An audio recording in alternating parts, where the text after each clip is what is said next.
your favorite shopping destination, Value Zone Hypermart. ఇప్పుడు మన అమీర్పేట్ లో పిల్లర్ నంబర్ 1081 వద్ద.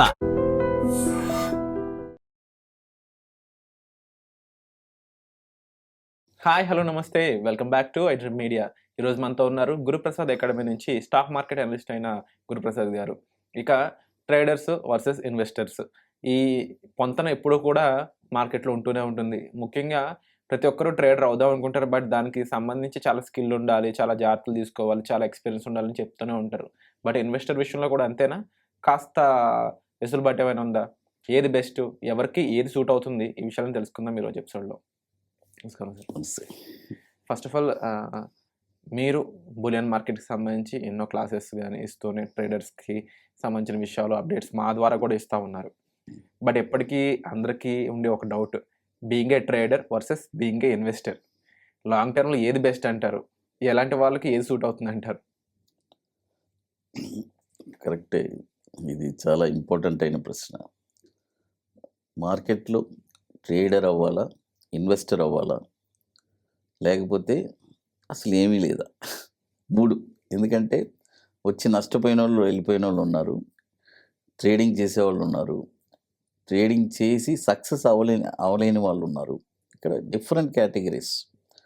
అయితే మీరు అడిగిన ప్రశ్న, ఇప్పుడు ఉండే యూత్, యంగ్ జనరేషన్, ఫస్ట్ మనము ఒక అడుగు ముందు మనం వేసే ముందు చాలా జాగ్రత్తగా అడుగుగా ఉండాలి. మొదటి అడుగు, ఎందుకంటే అదే నిన్ను ఆలోచించేస్తుంది. ఎందుకంటే ఈ రోజుల్లో అందరూ ఎడ్యుకేషన్, అందరూ మంచి చదువులు చదువుకున్నారు. అమెరికా కూడా వెళ్ళొచ్చి ఎంతో ఉన్నత స్థాయిలో ఎంతోమంది ఉన్నారు. అందరూ ఈ షేర్ వైపు ఇప్పుడు మళ్ళుతున్నారు. ఎందుకంటే ఇంటర్నేషనల్ లెవెల్లో కూడా అక్కడ మనం యుఎస్లో అన్నీ చూసామంటే దాదాపు వాళ్ళ పాపులేషన్లో ఒక 30% to 40% కంపల్సరీ షేర్ మార్కెట్లో ఉంటారు. అదే మన ఇండియన్ మార్కెట్లో తీసుకుంటే ఓన్లీ ఇంతకుముందు 2% అనేవాళ్ళు, మేబీ ఇప్పుడు ఇంకొక 1 or 2% పెరిగి ఉండొచ్చు అంతే. ఏమంత, ఎందుకంటే ఇక్కడ వచ్చి రిస్క్ మెయిన్ భయం. ఎందుకు ఆ భయం అనేది ఇక్కడ ఉందంటే, నేను ఇంకో పాయింట్కి వస్తున్నాను డైరెక్ట్గా. ఇన్వెస్టర్ అవ్వాలా, ఇదన్నీ మెయిన్ బేసిక్స్. ఇవన్నీ జరిగిన దానివల్ల చాలామంది ఆలోచిస్తున్నారు, ఇక్కడికి వచ్చి ఇన్వెస్టర్ అవ్వాలా, ట్రేడర్ అవ్వాలని ఒక కన్ఫ్యూజ్లో ఉన్నారు. వాళ్ళకే తెలియలేదు ఏంది అంత నష్టపోతున్నా అన్నారు. ఒకరేమో 10,000 30 సంవత్సరాల క్రితం 10,000 ఇన్ఫోసిస్ విప్రోలో పెట్టాను, కొన్ని కోట్లు వచ్చిందని ఒకరు అంటున్నారు. ఒకరేమో మొత్తం పోయింది అని ఒక పక్క న్యూస్ వస్తుంది. ఏది నమ్మాలి? ఇక్కడ నన్ను అడిగితే రెండు నమ్మాలి. ఎందుకంటే 30 సంవత్సరాల క్రితం కొన్న షేర్ వాల్యూ కొన్ని కోట్ల లాభాలు ఇచ్చింది వాస్తవమే. ఓవర్ నైట్లో ఓవర్ ట్రేడింగ్ చేసి నష్టపోయిన వాళ్ళు అది వాస్తవమే. అయితే మన మొదటి అడుగు చెప్పాను కదా, మీరు ముందు మార్కెట్లో ఎంటర్ అవ్వాలంటే ఫస్ట్ మీకు నాలెడ్జ్ ఉండాలి. మీకు బేసే లేకుండా ఎలా మీరు స్టాక్ మార్కెట్లో వస్తారు? మీరు ఈరోజు మనము ఒక బుల్లెట్, ఎన్ఫీల్డ్ బుల్లెట్ చాలామందికి కొంటున్నారు. డైరెక్ట్గా వచ్చి బుల్లెట్ కొని షోరూమ్కి వెళ్ళి బుల్లెట్ తీసుకొని వెళ్ళిపోతున్నారా? చిన్నప్పటి నుంచి కింద పడి మీద పడి సైకిల్ నేర్చుకొని, మళ్ళీ నార్మల్ స్కూటర్స్ అవి నేర్చుకొని సునాయాసంగా ఈరోజు బుల్లెట్ మనం తోలగలుగుతున్నాం. మరి ఒక పని చేయడానికి నీకు ఎంత అనుభవం ఉండాలి? మరి స్టాక్ మార్కెట్లో మాత్రం ఏ అనుభవం లేకుండా ఎలా నువ్వు వస్తావు? ఎలా ట్రేడర్గా సక్సెస్ అవుతావు? ఎలా ఇన్వెస్టర్గా సక్సెస్ అవుతావు? అసలు ఎలా అవుదామని నీకు ఎలా అంత ధైర్యమైన ఆలోచన వస్తుంది? అది కరెక్ట్ కాదు. స్టాక్ మార్కెట్ అనేది ఒక ఎడ్యుకేషన్. దీన్ని మనము ఎడ్యుకేషన్ నేర్చుకోవాలి. ఇక్కడ నేను చెప్తున్నాను, నేను కూడా ఒక ట్రైనరే. అయితే నేను ఒకటి చెప్తాను, నా దగ్గర కాదండి, 100 మంది ఉన్నారు ట్రైనర్స్, 100 మంది దగ్గర కూడా నేర్చుకోండి అంట.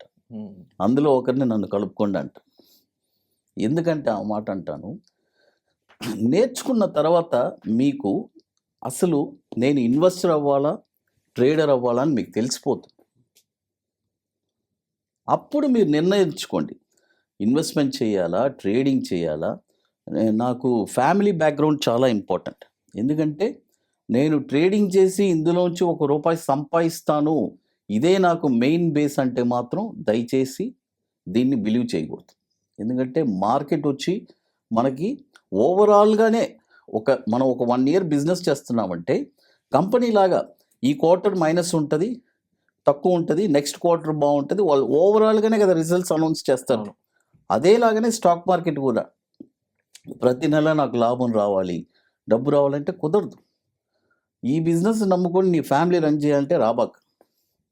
ఒక ప్యాసివ్ ఇన్కమ్ అనుకో. జనరల్గా హ్యాపీగా నేర్చుకొని పెట్టుబడి చేసుకొని నిదానంగా ఓర్పు సహనం అన్నీ ఉండాలి. దీనికి అన్నీ ఒక వ్యూహం అండి. స్టాక్ మార్కెట్ అంటేనే ఇదొక వ్యూహం, ఇదొక ప్రపంచం. ఈ ప్రపంచంలో వచ్చి సునాయాసంగా వచ్చి నేను స్విమ్మింగ్ చేసేస్తానంటే కుదరదు. ఇక్కడ చాలా జాగ్రత్తగా మంచి ట్రైనింగ్ అయ్యి వచ్చి ఇక్కడ స్విమ్ చేయాలి. అది స్టాక్ మార్కెట్. కాబట్టి ట్రైనింగ్ తీసుకున్న తర్వాత మీరు నిర్ణయించుకోండి మీకు ఏది సూట్ అవుతుంది. మీ ఫ్యామిలీకి నాకు ఇన్వెస్ట్మెంటా ట్రేడింగా అది కూడా వచ్చి ఒక ప్యాసివ్గానే తీసుకుంటాను, దీన్ని వచ్చి మెయిన్ రూట్లో తీసుకొని రాగాలి, ఒక లూప్ లైన్లోనే పెట్టండి. అంటే సార్ ఇప్పుడు జనరల్గా ట్రేడింగ్కి సంబంధించి ట్రైనింగ్ తీసుకోవాలి, ఒక బేసిక్ అంటే జనరల్ ఇందులో ఎన్ని రకాల ట్రైనింగ్స్ ఉంటాయి, బేసిక్ మీడియం అడ్వాన్స్ ఎలా ఉంటాయా, అండ్ తీసుకునే పర్సన్ కూడా ఎంత కాలంలో షార్ప్ అవడానికి ఉంటుంది? నన్ను అడిగితే అండి ట్రైనింగ్ వచ్చి వీళ్ళు తీసుకున్న తర్వాత వాళ్ళ యొక్క నాలెడ్జ్ని బట్టి ఉంటుందండి. అతని యొక్క ఐక్యూ మెమరీ, ఐక్యూ మైండ్. కొందరు వచ్చి ఒక 1 ఇయర్లో బాగా ప్రాక్టీస్ చేసి ఒక 1 or 2 ఇయర్స్లో మెరుగ్గా వాళ్ళకంటూ ఓకే నాకు ఇది సెట్ అయింది, నేను ఇందులో వెళ్తాను అనే ఒక మైండ్ సెట్లో ఉంటారు. కొంతమంది కొద్దిగా లేట్గా పికప్ అవుతారు. అంతే డిఫరెన్సెస్ వచ్చి ఇక్కడ ముందే వెనక అవుతుంది. కొంతమంది వస్తారు ఎలా చెప్పాలంటే ఓవర్ నైట్లో డబ్బు వాళ్ళు వచ్చే మైండ్ సెట్ ఏంటంటే నేను ఒకటే చెప్తాను నా దగ్గరకు వచ్చే స్టూడెంట్స్, ఓవర్ నైట్లో కోట్లు డబ్బులు సంపాదించాలంటే నా దగ్గర రాబాకండి. సబ్జెక్ట్ నేర్చుకోవాలి, లైఫ్ లాంగ్ స్థిరపడాలి అంటేనే రాండి. ఓవర్ నైట్లో నేను కూడా ఎవ్వరికి అలాంటి ఫాల్స్ ప్రామిస్ అలా ఎవరు చేయలేరు. ఎవరైనా నిన్ను ఓవర్ నైట్లో నేను నిన్ను కోటీశ్వరుని చేస్తానంటే మాత్రం దయచేసి నమ్మకూడదు. స్టాక్ మార్కెట్లో అలాంటిది లేదు అంతే. అండ్ డెఫినెట్గా ఈ ఇన్వెస్టర్స్ పరంగా ఉన్న వాళ్ళకి కూడా ట్రైనింగ్ స్పెసిఫిక్గా కావాలా? వాళ్ళు ఖచ్చితంగా కావాలి. చాలా మంది ఇప్పుడు మ్యూచువల్ ఫండ్స్ తీసుకుంటే చిన్న ఎగ్జాంపుల్ తీసుకుంటున్నాను, ఎందుకంటే ఇది కొంచెం రిలేటబుల్ చెప్పండి. Direct funds versus regular funds. రెగ్యులర్గా వెళ్ళే వాళ్ళకన్నా డైరెక్ట్గా పెట్టేసి తర్వాత మళ్ళీ వెనక్కి తీసేసే వాళ్ళు ఎక్కువ మంది అయిపోతున్నారు. చూడండి, మ్యూచువల్ ఫండ్స్కి ట్రైనింగ్ అవసరం లేదండి. మీరు ఎవరిని కన్సల్ట్ అవ్వాలి అంటే మ్యూచువల్ ఫండ్స్కి దానికంటూ ఇప్పుడు ఉన్నారు. మ్యూచువల్ ఫండ్స్లో ఆల్రెడీ ట్రైనింగ్ తీసుకొని ఒక ఫండ్ వాళ్ళు డిస్ట్రిబ్యూటర్స్ ఉన్నారు, వాళ్ళ ద్వారానే చేసుకోండి. దీనికి మీరు వచ్చి స్టాక్ మార్కెట్లో ట్రైనింగ్ తీసుకోవాలి. స్టాక్ మార్కెట్లో ట్రైనింగ్ తీసుకోవాలి దానికి మ్యూచువల్ ఫండ్కి సంబంధం లేదు. మ్యూచువల్ ఫండ్ అతను డిస్ట్రిబ్యూటర్ మీకు ఎక్స్ప్లెయిన్ చేస్తాడు, ఈ ఫండ్ ఏంటి, ఇది ఎలా ఉంది, ఇది ఎంత గ్రోత్ ఉంది, ఇది ఒక సెట్ ఆఫ్ ఒక 10 years మీరు ఎంత గ్రోత్ ఉంది, ఎంత పర్సంటేజ్ మీకు వస్తుంది అని క్లియర్గా చెప్తాడు. అదే మీరు స్టాక్ మార్కెట్లో పెట్టుబడి పెట్టి సంపాదించాలనుకుంటే మాత్రమే ట్రైనింగ్ కావాలి. మ్యూచువల్ ఫండ్స్కి అవసరం లేదు. మీరు డిస్ట్రిబ్యూటర్స్ ఉన్నారు, మ్యూచువల్ ఫండ్స్లో కూడా మహా మేధావులు ఉన్నారు ఎంతోమంది, మన ఆంధ్రప్రదేశ్ తెలంగాణలో ఉన్నారు ఎంతోమంది. డెఫినెట్గా వాళ్ళని కలవండి, వాళ్ళు మీకు డెఫినెట్గా హెల్ప్ చేస్తారు. Wonderful sir. సో విన్నారు కదండి, ఇది లేటెస్ట్ ఇన్ఫర్మేషన్ అనేది. సో మరి మీరేమంటారు కామెంట్ సెక్షన్లో తప్పకుండా మెన్షన్ చేయండి. అలాగే 32nd వెబినార్ చెన్నైలో ఉండబోతుంది, గురుప్రసాద్ గారు నిర్వహించేది. దానికి సంబంధించిన డీటెయిల్స్ కోసం అయితే మీరు డిస్ప్లే ఒక నెంబర్స్ కాల్ చేసి సార్తో మాట్లాడవచ్చు. And thank you so much sir. అలాగే 32nd వెబినార్ కూడా all the best. Thank you sir. Thanks.